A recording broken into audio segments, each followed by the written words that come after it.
Ladies and gentlemen, the President of the United States, accompanied by the Vice President of the United States and the 44th President of the United States, the Honorable Barack Obama.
Indeed, it is a good afternoon. Good afternoon. Please have a seat, everybody. Please have a seat. Thank you.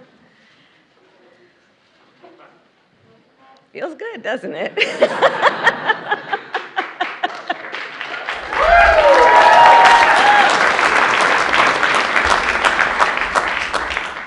President Biden, President Obama, members of Congress, and my fellow Americans. On March 23, 2010, the Affordable Care Act was signed into law.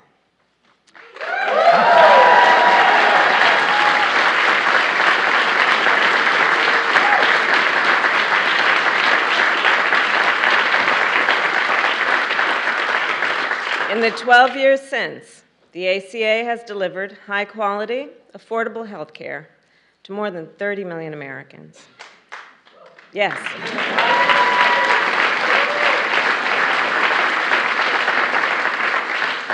And those Americans are working parents and young children, college students, and older Americans, millions of people who had never been able to afford coverage before, or who had been denied coverage altogether, often because of a category of denial called pre-existing conditions.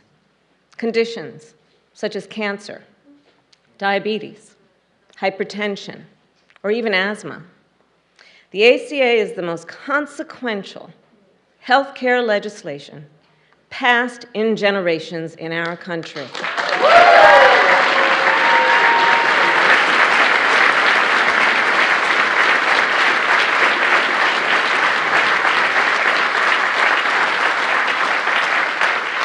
And it is something more. The ACA is a statement of purpose, a statement about the nation we must be, where all people, no matter who they are, where they live, or how much they earn, can access the health care they need, no matter the cost. You know, when I served as Attorney General of California, it was that purpose that led our office and 10 other state attorneys general to submit a brief to the United States Supreme Court in defense of the ACA, and it is that purpose that brings us all together today, to continue to expand affordable health care and its coverage to families across our nation, and to call on Congress to take action, to pass legislation that simply allows Medicare to directly negotiate prescription drug prices with pharmaceutical companies.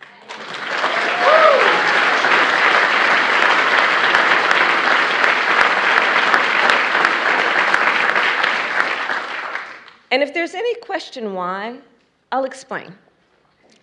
More than 60 million Americans are enrolled in Medicare.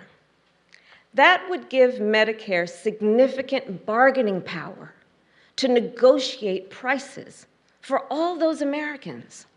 So instead of forcing individual patients to negotiate by themselves, to require them to pay whatever price the drug companies set, they would have that kind of representation to stand there with their fellow Americans and negotiate those prices so that they would just simply be fair. So today we also call on Congress to make permanent the ACA subsidies that are included in the American Rescue Plan.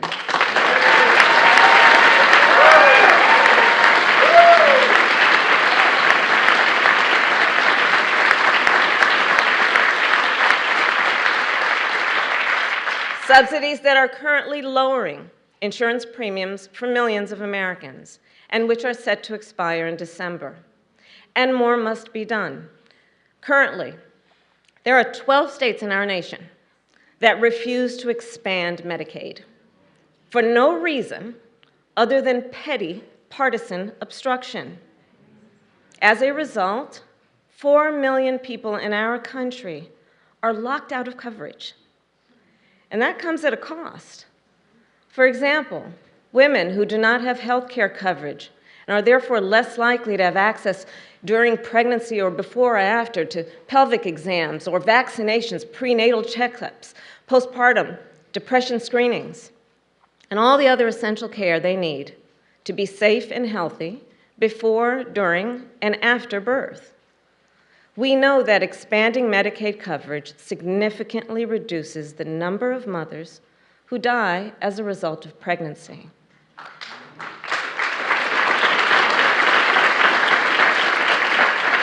So the sooner coverage is expanded in those 12 states, the more lives we will save. Protecting the health and well-being of the people of our nation should not be a partisan issue. Every person in our nation should be able to access and afford the health care they need to thrive, not as a privilege, but as a right. And that is why our administration will continue to use every tool at our disposal to strengthen the ACA. And with that,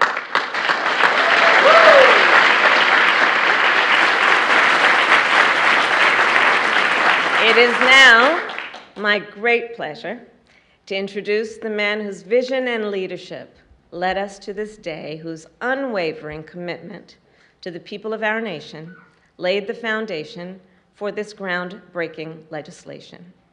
A leader who showed us the way forward on this important issue. Please welcome President Barack Obama.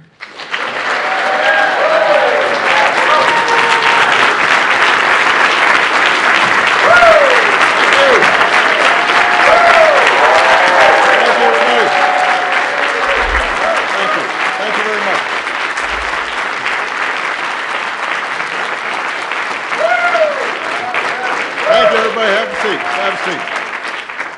Thank you. Vice President Biden, Vice President. That was a joke.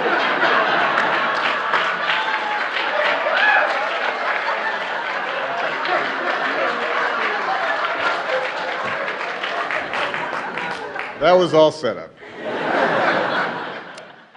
My president, Joe Biden. Vice President Harris.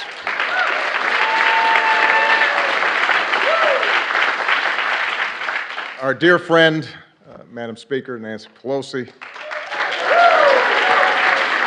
All the members of Congress who are in attendance today, the members of Cabinet. It is good to be back in the White House. It's been a while. I confess, I heard some changes had been made by the current president since I was last here. Apparently, Secret Service agents have to wear aviator glasses now. The Navy mess has been replaced by a Baskin-Robbins. And there's a cat running around, which I guarantee you Bo and Sonny would have been very unhappy about. But coming back, even if I have to wear a tie, which I very rarely do these days, gives me a chance to visit with some of the incredible people who serve this White House and who serve this country every single day. A lot of times out of the limelight. They make this government function, and they help people in ways big and small.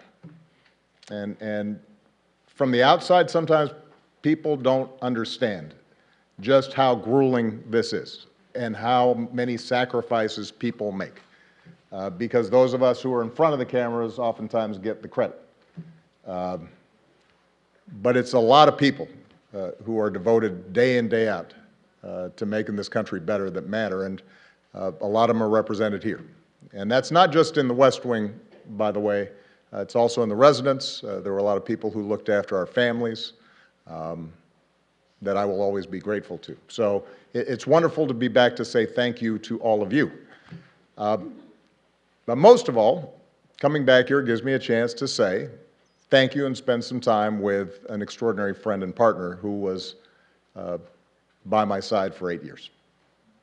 And Joe Biden and I did a lot together.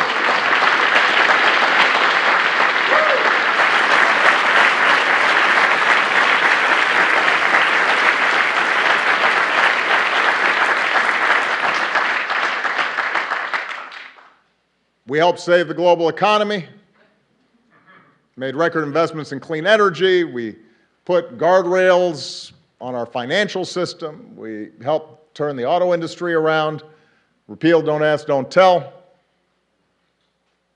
But nothing made me prouder than providing better health care and more protections to millions of people across this country.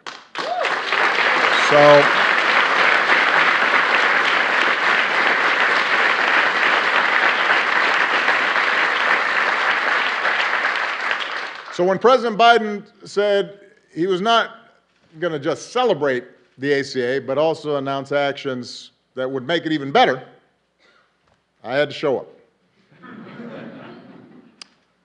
I think it's been well documented just how difficult it was to pass the ACA. You can get a lot of testimony here in case folks haven't heard.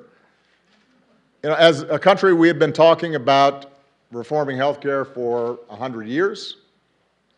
Unlike almost every other advanced economy on earth, we didn't have a system that guaranteed access to health care for all of its citizens. Millions of people didn't have health insurance, often because their employers didn't provide it or because it was too expensive. But despite the fact that our health care system didn't work well, it was hard to change.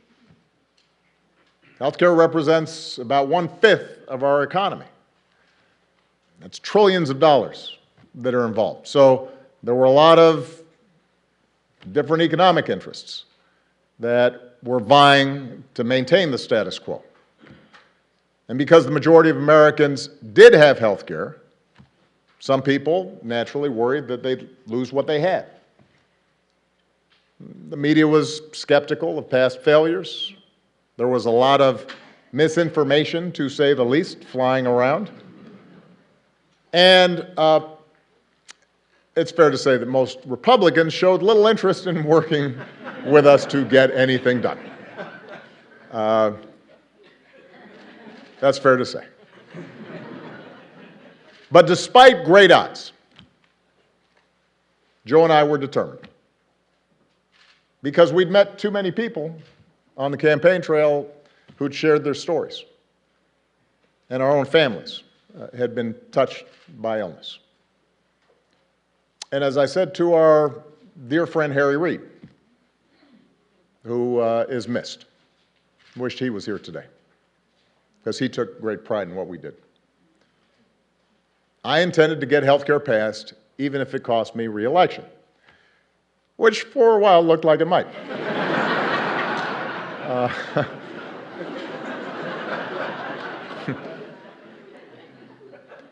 But for all of us, for Joe, for Harry, for Nancy Pelosi, for others, the ACA was an example of why you run for office in the first place, why all of you sign up for doing jobs that pay you less than you could make someplace else, why you're away from home sometimes, and you miss some soccer practices or some dance recitals.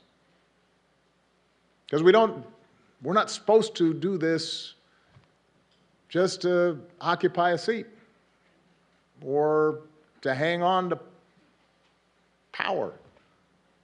But we're supposed to do this because it's making a difference in the lives of the people who sent us here. And because of so many people, including a lot of people who are here today, made enormous sacrifices. Because members of Congress took courageous votes, including some who knew that their vote would likely cost them their seat. Because of the incredible leadership of Nancy and Harry, we got the ACA across the finish line together.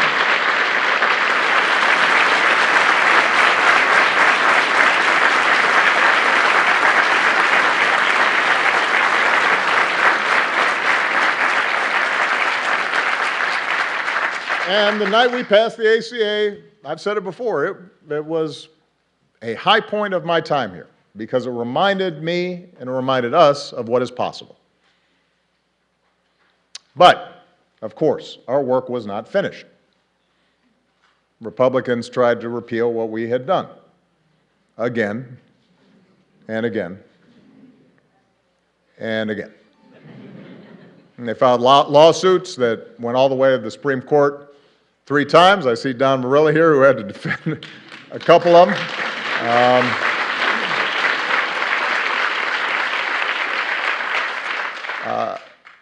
They tried explicitly to make it harder for people to sign up for coverage.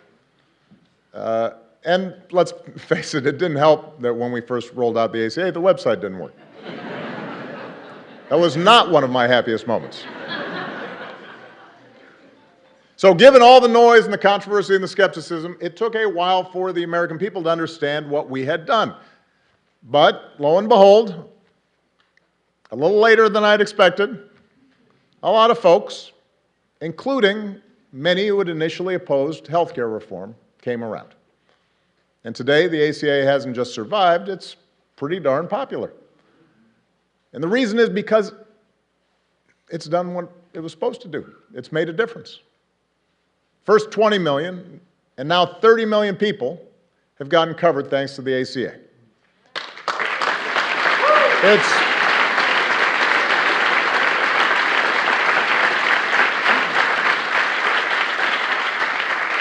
It's prevented insurance companies from denying people coverage based on a pre-existing condition. It's lowered prescription drug costs for 12 million seniors. It's allowed young people to stay on their parents' plan until they're 26. It's eliminated lifetime limits on benefits that often put people in a jam. So we are incredibly proud of that work. But the reason we're here today is because President Biden, Vice President Harris, everybody who's worked on this thing understood from the start that the ACA wasn't perfect. To get the bill passed, we had to make compromises. We didn't get everything we wanted. That wasn't a reason not to do it. If you can get millions of people health coverage and better protection, it is, to quote a famous American, a pretty big deal.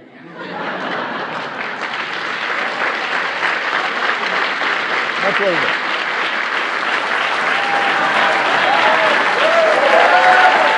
Big deal.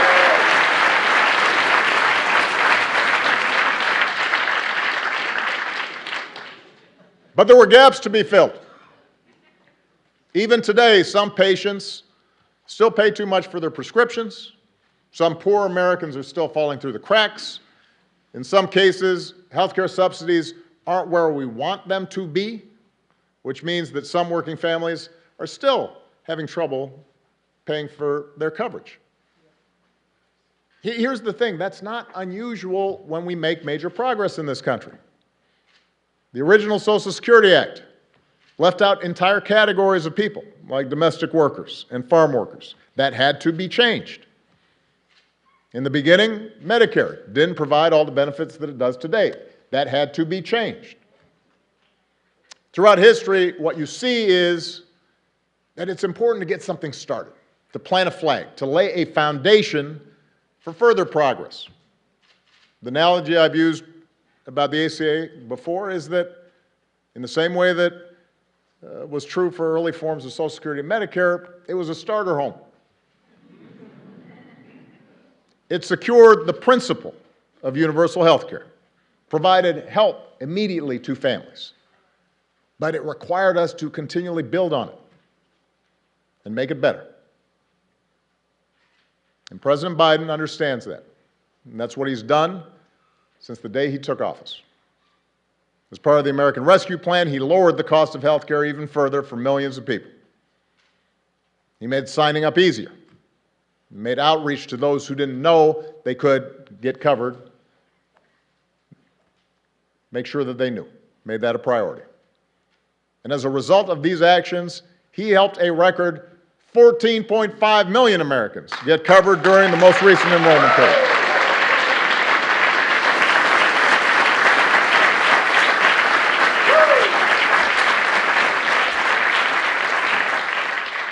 That, ladies and gentlemen, is what happens when you have an administration that's committed to making a program work. And today, the Biden-Harris administration is going even further by moving to fix a glitch in the regulations that will lower premiums for nearly 1 million people who need it and allow 200,000 more uninsured Americans get access to coverage. I'm a private citizen now, but I still take more than a passing interest in the course of our democracy. But I'm outside the arena, and I know how discouraged people can get with Washington. Democrats, Republicans, Independents. Everybody feels frustrated sometimes about what takes place in this town. Progress feels way too slow sometimes. Victories are often incomplete. And in a country as big and as diverse as ours, consensus never comes easily. But what the Affordable Care Act shows is that you are driven by the core idea that together we can improve the lives of this generation and the next. And if you're persistent, if you stay with it, and are willing to work through the obstacles and the criticism and continually improve where you fall short, you can make America better.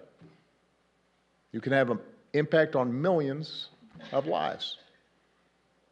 You can help make sure folks don't have to lose their homes when they get sick, that they don't have to worry whether a loved one is going to get the treatment they need. President Joe Biden understands that. He has dedicated his life to the proposition that there's something worthy about public service and that the reason to run for office is for days like today. So I could not be more honored to be here with him as he writes the next chapter in our story of progress. I'm grateful for all the people who've been involved in continuing to make the ACA everything it can be, and it is now my great privilege to introduce the 46th President of the United States, Joe Biden.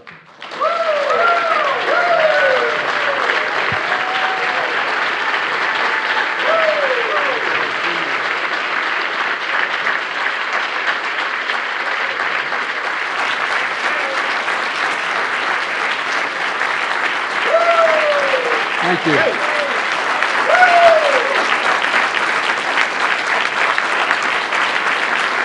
Thank you, thank you, thank you. Please, thank you. Thank you.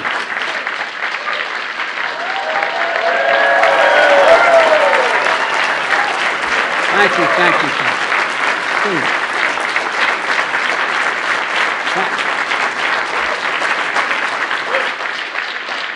Please. Thank you.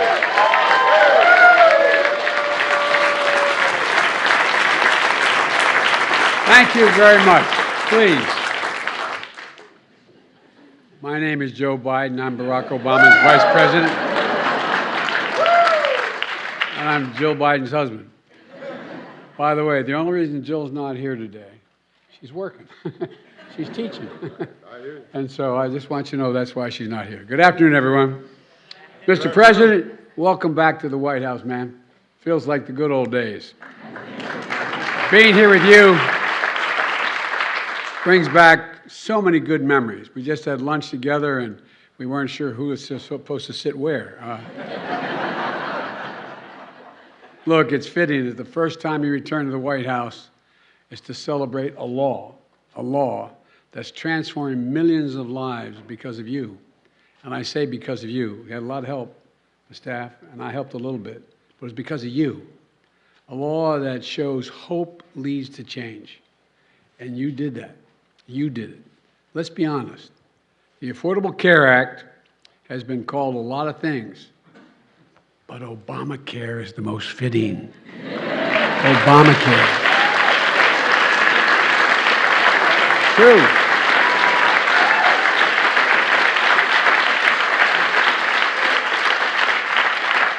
I can tell you all how much Barack Obama cared about getting this done. Throughout the countless hours of negotiations and the relentless political attacks, he never, ever, ever gave up. And I guarantee you that. If I had time, I could tell you all the times when he'd say, should we compromise, should we do? And I'd say, well, we ought to think about it. No, if I do that, then so-and-so won't get covered. This group of people won't get covered. And whether it was after meeting during our weekly lunch, and we met every single day, he'd remind me why we're doing this in the first place. We're doing this in the first place for people who needed it and deserve to be treated with dignity. Dignity. The idea that when you can't afford health insurance for your children, for your spouse, male or female, it doesn't matter. Not only are they in trouble, but you're deprived of your dignity.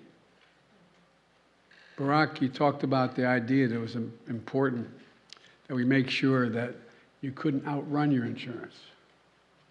I can remember there with Bo, thinking to myself, what would I do if they walked in and said, you've outrun your time, man? And there were still 35 days to live. The things that changed people's lives. We both understood the Affordable Care Act wasn't about a single president or the presidency. It was about the countless Americans lying in bed at night, staring at the ceiling, wondering, my God, what if I get really sick? What am I going to do? What am my family going to do? Will I lose the house? Discussions we had in my house with my dad when he lost his health insurance. Who's going to pay for it? Who's going to take care of my family? You know, in America, healthcare, as we've all three said, will have now said, healthcare should be a right, not a privilege. And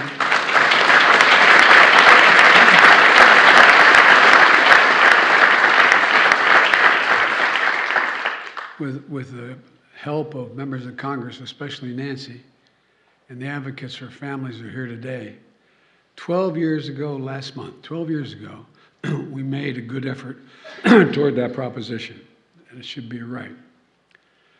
And Barack, when you signed the Affordable Care Act into law, it became the most consequential piece of health insurance, most consequential piece of legislation, in my view, since the creation of Medicare and Medicaid in 1965. It made a difference in people's lives every day. You just talked about where we were before the Affordable Care Act and what happened in the past 12 years to make life a lot better for people. Well, I'd like to talk about where we go from here, because we knew back then, as the President said, we knew that we had to keep strengthening this legislation. Look, that's why I ran for president, and I promised to protect and build upon the Affordable Care Act. As soon as I entered office, that's exactly what Kamala and I did, and what our administration and the Democrats in Congress here today did.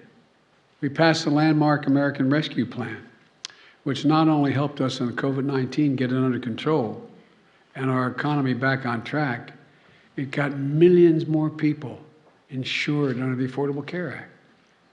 It made it easier for people to sign up for coverage in the middle of a pandemic.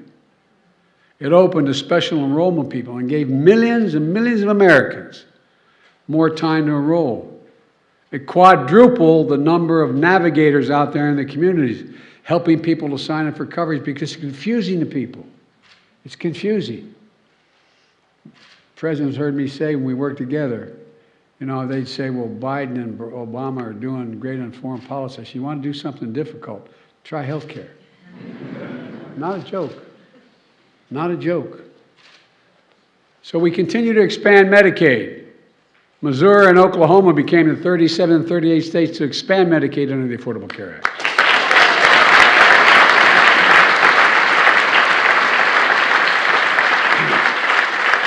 And as been mentioned, over 31 million people now have health insurance through the Affordable Care Act. 4 out of 5 Americans can find quality coverage for under $10 a month. The average family is saving $2,400 a year on their premiums. That's $200 every single month, available for other needs in their lives, from gas to groceries to other basic necessities. The bottom line is this: the Affordable Care Act is stronger now than it has ever been. And today,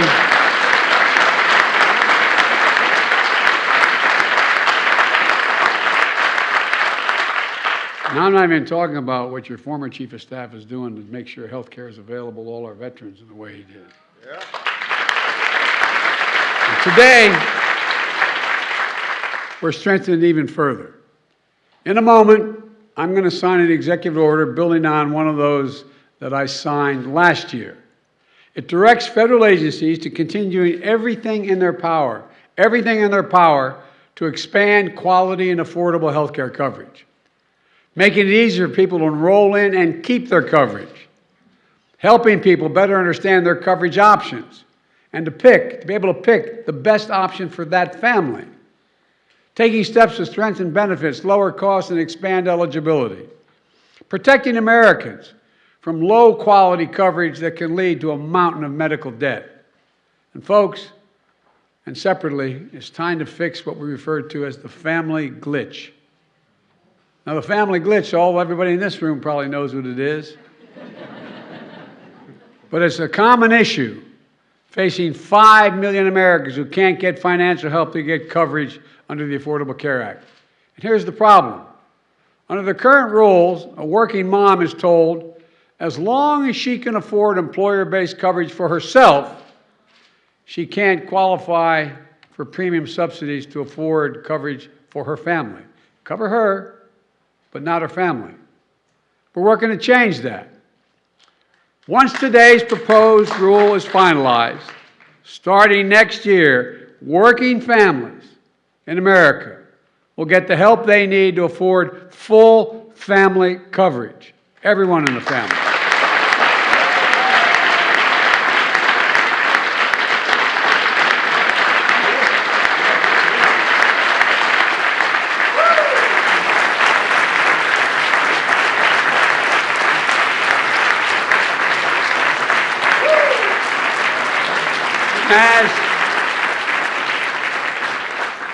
As a result, families will be saving hundreds of dollars a month.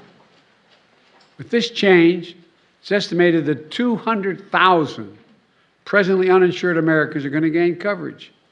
Nearly 1 million Americans will see their coverage become more affordable. This is considered one of the biggest things my administration can do: lower cost and expand coverage. And we're taking steps today to get that done. So look, folks, but we need to keep up the fight. Our Republican colleagues, as they say in Southern Delaware, they haven't changed a whole hell of a lot. Good folks, but haven't changed a lot. They continue to attack the Affordable Care Act. They're unrelenting. They haven't stopped, Mr. President, since you signed the law. They haven't stopped for 1 second. Multiple court challenges you mentioned, sabotage from the previous administration. Over 70 attempts to repeal the law by Republicans in Congress. In fact, just last month, the distinguished senator from Wisconsin said, if Republicans get back in power, They should try to repeal the Affordable Care Act again. Again, try. Today, 12 years later, Republicans have not stopped their attacks on this life-saving law. So pay very close attention, folks. If Republicans have their way, it means 100 million Americans with pre-existing conditions can once again be denied health care coverage by their insurance companies. That's what the law was before Obamacare.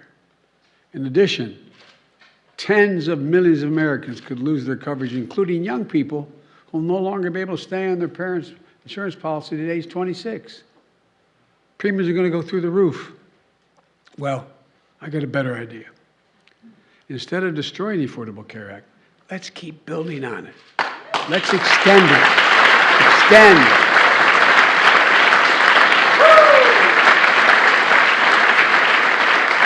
And because of all the folks in this room, members of Congress, the American Rescue Plan subsidizes that are lowering premiums, subsidies are lowering premiums and extending coverage. And I got a little practice when you gave me that other act, when we were president. You were president, I was with you. Look, close the Medicaid coverage gap that locks nearly 4 million Americans out of coverage just because their states refuse to expand Medicaid. Lower prescription drug costs, which was mentioned already, by allowing Medicare to negotiate prices for drugs that are on the market. We can do this. We should do this. We have to do this. But let me close with this. 12 years ago, at a bill signing the Affordable Care Act, President Obama said, quote, "We're a nation that does what is hard, what is necessary, and what is right." That's exactly what he did. Exactly what he did. And folks, that's what we have to do. That's what we do as Americans. You know, it's what all of you did here in making the Affordable Care Act possible. I really mean it. We just got to keep it going and keep building on it. We need to keep the faith. And we need to remember, we're the United States of America. And there is simply, literally, nothing beyond our capacity when we're united and do it together. So God bless you all. May God protect our troops. And now, I'm going to sign an executive order. And Barack, let me remind you, it's a hot mic.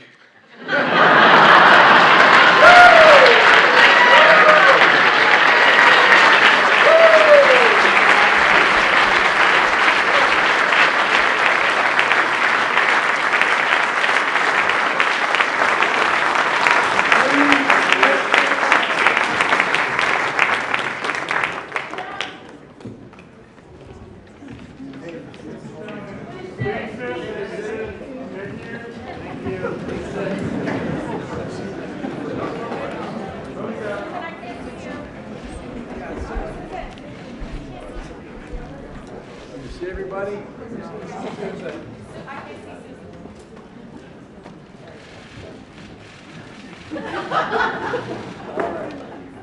I have to admit, one thing I haven't gotten down. Barack Obama could sign his name using 9 different pens. I'm going to use one.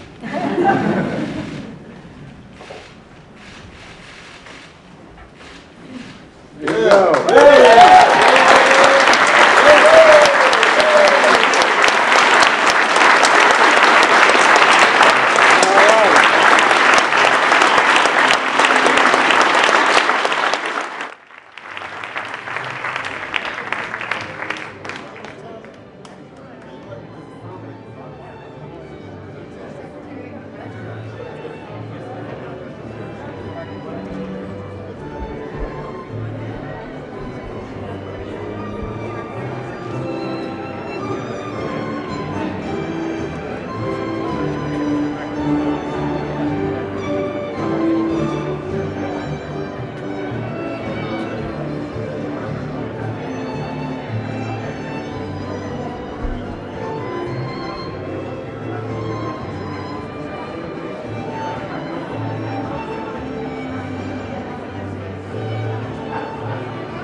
We even have outer space here. How you doing, Ralph?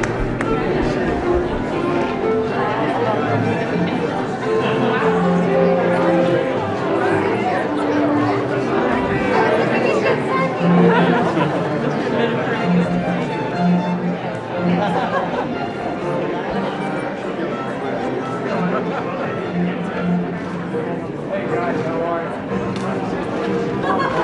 Right. You know, the Gamecock office in my right.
What do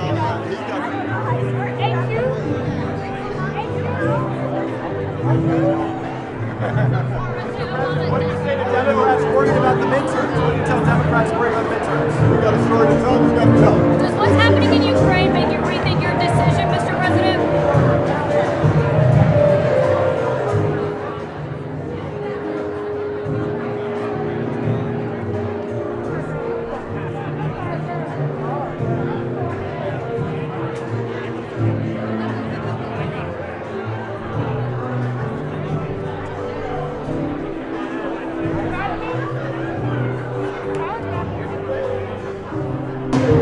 Mr. President, at what point does it become a genocide in Ukraine?